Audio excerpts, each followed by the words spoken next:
হুজুর চলে গেল নৌকা। আসসালামু আলাইকুম।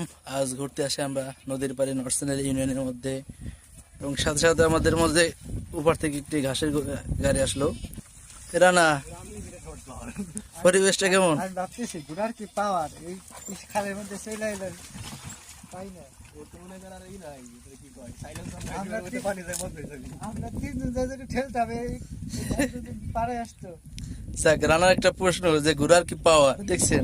এই যে নদীর ভিতর থেকে ওই পরিমাণ ঘাস এবং কি মানুষ বহন করে সেই ঘোড়াটি মানে চলন্ত অবস্থায় চলে আসছে। আর আমরা যদি 4-5 জন থাকতাম সেটা সম্ভব হতো না।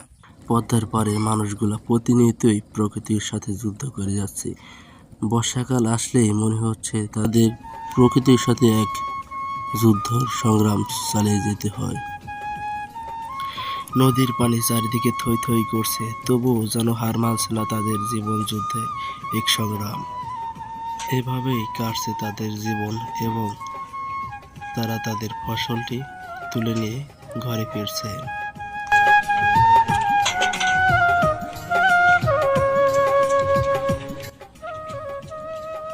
সেই নদীর পাড়ে নরসিংদী ইউনিয়নের মধ্যে ঘুরতে।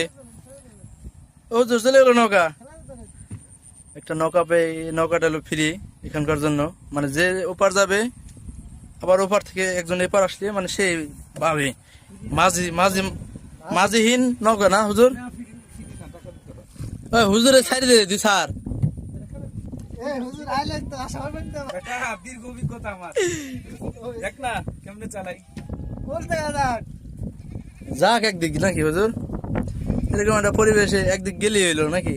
না না, যেখানে নিব সেখানেই যাবে নৌকা। আমরা বিকালের অল্প একটুর জন্য ঘুরতে এসেছিলাম। পরিবেশটা অনেক সুন্দর, আমাদেরকে মুগ্ধ করেছে এই পরিবেশটা।